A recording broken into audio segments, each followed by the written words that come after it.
Magandang araw mga amo at welcome sa Kalye Topics. So sa video na to ay pag-uusapan natin o magkokomento tayo patungkol po dito sa gagawing pag-imbita ng Kamara kay Vice President Sara Duterte patungkol nga po dito sa napipintong impeachment case na kinakaharap ng ating Vice President. So, well, alam naman natin na malakas na ang bulong-bulungan na ika nga papanik itong impeachment case ni VP Sara sa Senado at marami rin naman ang nakakaalam na ito ay ika nga sinusuportahan ng maraming kongresista na kampe sa administrasyon. So,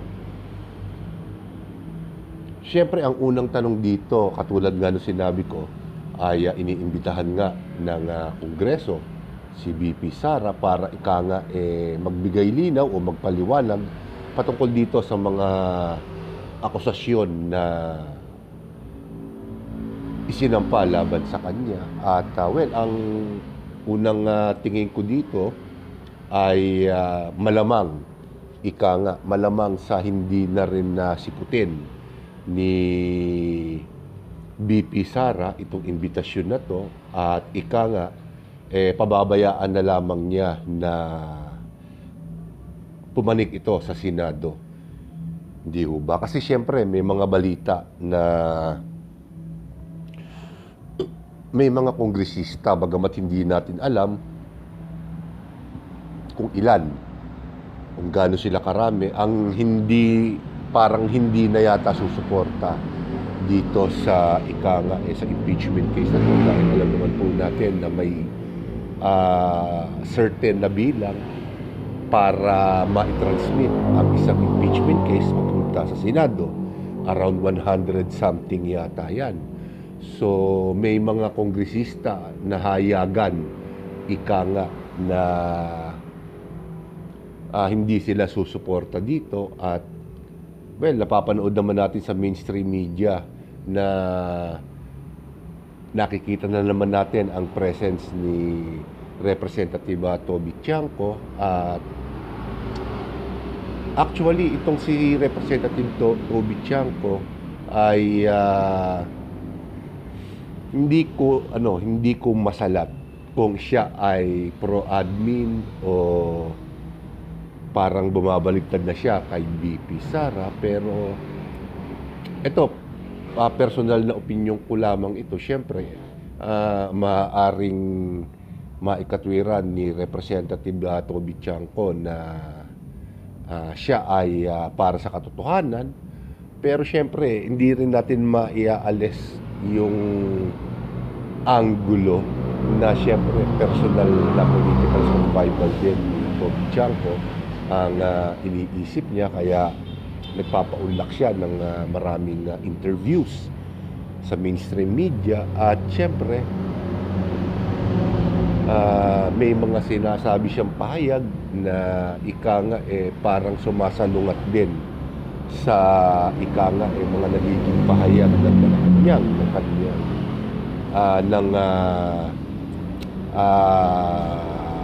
spokesperson ng Malacanang.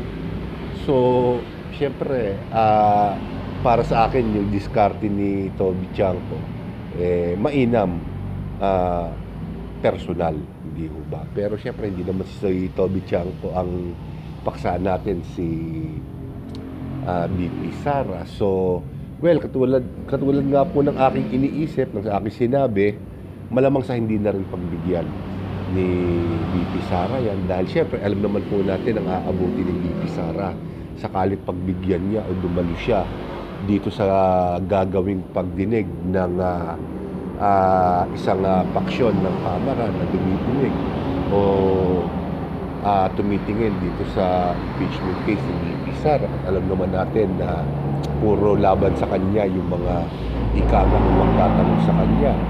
So, hindi na siguro siya maglalaan pa ng oras para ika nga masatisfy ang mga kapritsyohang itatanong ng mga kalaban niya. So might as well na isampa mo na sa Senado kung papasa doon yan. At siyempre, yun ay isang questionable pa rin katanungan para sa marami dahil nakikita naman natin na may mga kongresista rin na nagpapahayag ng hindi pagsuporta dito sa impeachment case na to. At binanggit ko na to dito sa mga nauna kong mga videos na kung saan siyempre sa politika ang iniintindi nila is yung kanilang political survival at kung sino ang nakikita nilang tao, personalidad o kandidato na higit na mapoprolong ang kanilang panunungkulan, doon sila papanig. So ganyang kalungkot, ganyang kadumi ang ating politika at hindi lang naman siguro dito sa atin kahit sa ibang bansa yan. So ganyan ang laro ng politika. Ngayon, may mga napanood din tayong mga interview ng mga tatayong abogado kung sakasakali ni BP Sara at nababanggit din ito ng ilang mga kilalang mga komentarista, mga journalist, mga sikat na journalist at komentarista na siyempre ang pag-uusapan na lamang dito ay kung sufficient informed. Hindi ho ba? Kasi yung sufficient in substance parang naabot na yata nitong mga nagsusulong ng impeachment case at ang pag-uusapan na lamang dito ay kung sufficient informed o kung may anyo, may forma yung impeachment case at kakailanganin nila siyempre ang presensya ni BP Sara para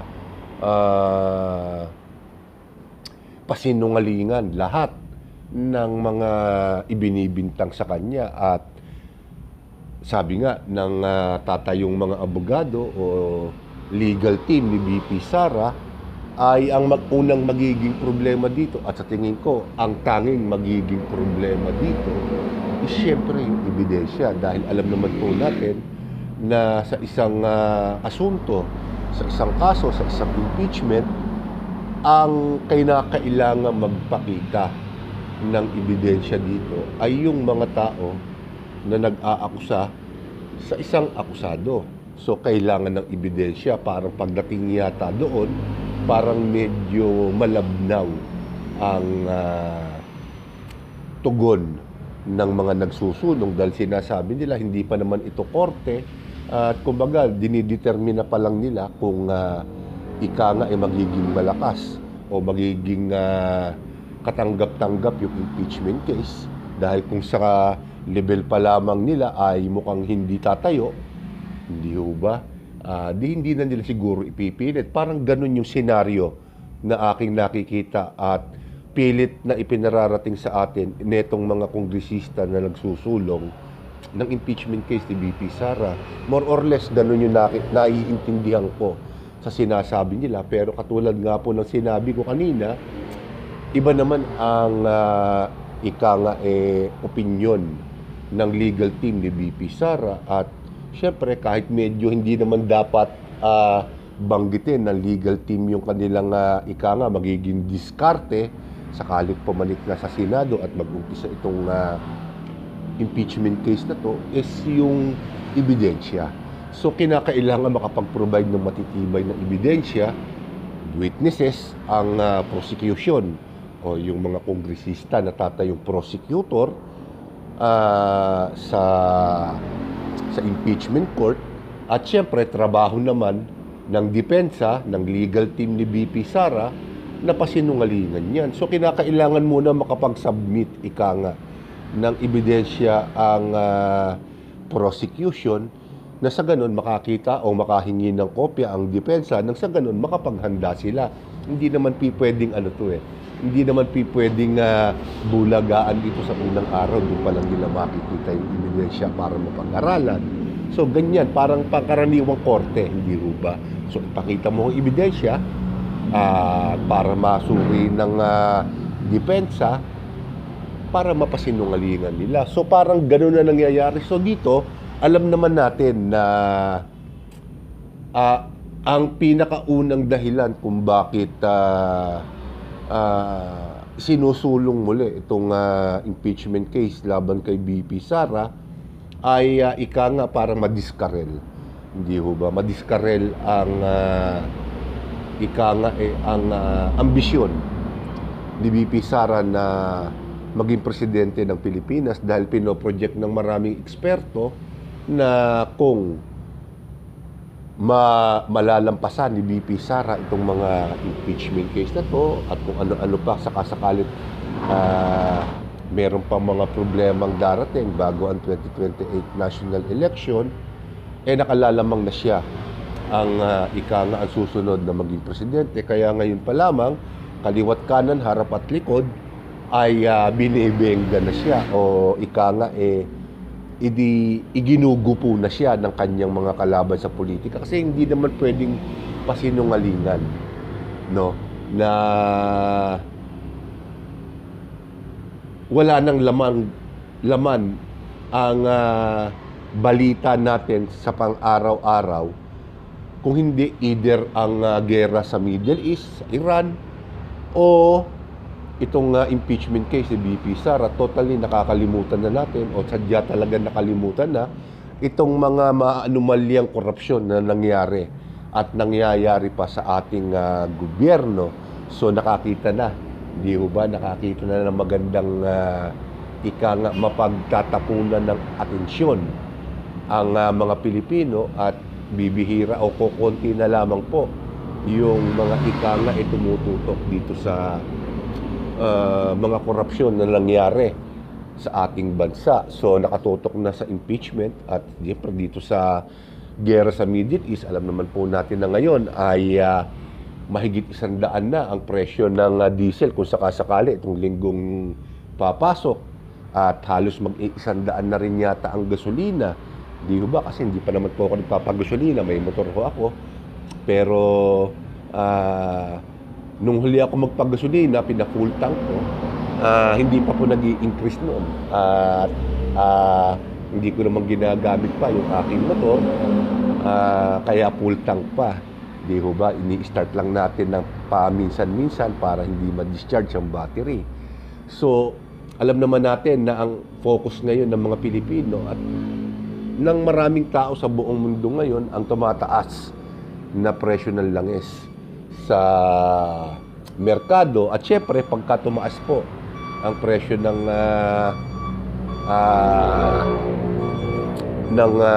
petrolyo, kasabay niyan ang pagtaas ng mga presyo ng bilihin. So, tataas na naman ang inflation rate natin. So, ngayon, namumroblema din ng ating gobyerno kung paano tayo maaayudahan para hindi natin masyadong indahin ang masasakit na bigwas ng pagtaas ng presyo ng bilihin. At ang isa pang panglinlang, itong lang kay VP Sara, itong impeachment case na to, which is, well, actually, parang nagtataka din ako dahil sa mga panahong ganito na tumataas ang presyo ng bilihin, parang medyo wala pa yata ako naririnig na komento si VP Sara. Well, hindi ko rin masisi dahil syempre, kaliwat kanan nga ang pagbira sa kanya ng kanyang mga kalaban sa politika.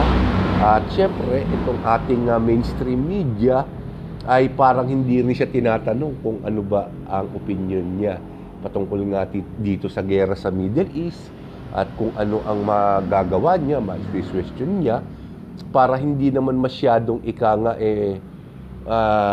masaktan ang mga Pilipino sa mga tumataas na bilihin sa ating bansa. So, parang ang nakikita ko ay nakakatulong pa ng pasensya na sa mga kilalang media outlets ng mainstream media kung masabi ko na para bang tinutulungan din nila ang administrasyon para malihis na ng tuluyan ang atensyon ng tao magmula sa korupsyon papunta dito sa impeachment case ni VP Sara at syempre dito sa gera sa Middle East. So pagdating naman dito sa kaso ni VP Sara, alam naman natin na syempre ebidensya pa rin ang kakailanganin diyan. So magiging matagal. Sa tingin ko ang magiging diskarte ng dali lang may sipon po kasi ako kaya parang ano ko. So ang magiging diskarte ng prosecution na binubuo ng Kamara syempre ay ang mga representante ng Kamara is patagalin itong impeachment case na to. Hindi ho ba?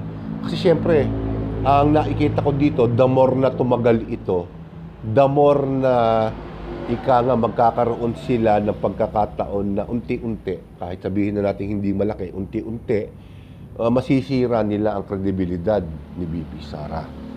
Hindi ho ba? At syempre, pagdating naman dito sa gera sa Middle East, parang nakikinita ko na bagamat nagkakaroon pa ng pag-atake sa mga bansa sa Middle East ng Iran, sa tingin ko hindi na rin magtatagal itong sigalot na to doon sa Middle East dahil kani-kanina lamang po ay nagpahayag na ng suporta ang ilang mga malalakas na bansa at ginigiit nila na mabuksan na ang Strait of Hormuz dahil diyan dumadaan ang 20% po ba ng petrolyo sa buong mundo. So siguro magtagal man itong sigalot na to, baka mga 2-3 linggo na lang, pero magkaganon man, mararamdaman pa rin natin ng medyo matagal-tagal ang epekto nung nangyaring kaguluhan na yan. Yung nangyayaring kaguluhan na yan. May mga after effects pa po yan eh. So ramdam pa po natin yun. Pero at least alam ko, paunti-unti, hindi man biglaan, bababa na ang presyo ng petrolyo. Pero sa ngayon, syempre, alam nyo naman ang gera, kahit ang gera ngayon ay politika na rin. Kaya, at kalintulad din yan, netong gerang kinakaharap ni VP Sara. So, syempre tatanungin nyo ako, Boss Dags, pag pumanik ba ng Senado yan, sa tingin mo, may tsansa sila? Well, may tsansa si VP Sara. Well, sa tingin ko, mukhang walang magiging tsansa na ma-impeach si VP Sara dito dahil una, sa Senado, may mga nakikita ako sa majority na parang siyempre nakapanig pa rin sa mga Duterte dahil tulad na sinabi ko kanina, political survival ang pinaka mahalaga para sa isang politiko. So kung kanino sila makikinabang, doon sila. So hindi ko nakikitang tatayo itong makakakuha ng sapat na boto ang impeachment ni VP Sara para matanggal siya sa posisyon. At alam naman natin na marupok ngayon ang posisyon ni Senate President Tito Soto at anytime pwede siyang palitan ng kanyang mga kasama sa Senado. So, ang nakikita ko talagang mas malaking posibilidad dito is patagalin nila. Hindi ho ba? At ang mga kaalyado naman ni VP Sara sa Senado, pipilitin nila na mapaiksi yung impeachment trial na to para para hindi na magkaroon ng pagkakataon ng mga kalaban ni VP Sara na masira ang imahe ng Vice Presidente sa maraming tao. So, yan ang nakikita kong labanan dyan. Pagdating sa impeachment, matutuloy yan. Mag-uumpisa yung impeachment case na yan. Ang labanan ngayon dyan ay hindi naman kay VP Sara. Kung titingnan natin talaga ang sitwasyon. Ang usapan dito ay kung ilang senador ang papanig kay VP Sara at kung ilan ang against sa kanya. At syempre, ang ikalawang titingnan natin dyan kung gaano katagal, kung mananalo ba yung sandali ang trial, impeachment trial, o tatagal ito. Kasi pag yan ay umabot ng mga 3-4 na buwan, napakatagal na po yan. So maraming damage na ang aabutin ni VP Sara dyan. Knowingly ng mga kaalyado o mga kilala natin o hayagang supporters ni VP Sara sa Senado, mas gugustuhin nila na hindi na matuloy yan o at least kung matuloy man yan, mapaigsi nila. Hindi mo ba? At least mga 2-3 linggo, matagal na yon. So tapos chuchugiin na nila itong impeachment case na to para wala nang maging balakid kay VP Sara. Pero siyempre, kung mangyari man po yan, sigurado sa susunod na taon, magpa-file uli ng impeachment case ang Kamara. Dahil alam naman natin, maraming kalaban si VP Sara sa Kamara, lalong-lalo na sila dating senator at ngayon ay Representative Laila de Lima, Akbayan, at siyempre yung mga talagang solid na taga-suporta ni Pangulong Bongbong Marcos. Kaya hindi ko nakikitang matatapos itong impeachment. Papatuloy ito taon-taon. Hahanap sila ng butas para mapabagsak si VP Sara. Which is, kung ako naman ang nasa side nila, yun din ang gagawin ko, hindi ko ba? Kasi yun ang pinaka, dahilan kung bakit na merong impeachment case ngayon si VP Sara para masira ang imahe niya. Diba? Isang magandang taktika yon para sa akin. Kasi hindi naman natin pwedeng ipatsugi si VP Sara. Di ba? Lalong malilintikan ng administrasyon. So, ang pinakamaganda niyan is sirain ang imahe niya. Ganyan ang nakikita kong diskarte ng mga anti-Duterte. At sa mga Duterte naman, syempre, lahat ay gagawin nila para hindi mangyari yon. Kaya ngayon sa social media, yung mga pro at anti-Marcos, walang tigil. Sa bangayan. Tayo naman, nag-i-enjoy lang tayo na nanonood sa kanila. At nakikita natin kung paano tayo niluluko ng magkabilang panig. Pero sabi ko sa inyo, kung sakasakali man at makarating tayo ng 2028, bukod kay VP Sara ay meron tayong makikitang mas sa tingin natin ay hindi nababahira ng korupsyon at hindi galing sa isang political clan. Parang isang Duterte rin na nobody noon, hindi kilala. Siguro mas masarap na yun ang suportahan. Hindi ba? Totally alisin natin yung mga trapo sa politika. Hindi naman kasi ako pro Duterte at anti-Marcos. Wala tayo kakampihan dyan. Yung mga kumakampi dyan, mga nagkakapera. Tayo, hindi tayo nagkakapera sa mga yan.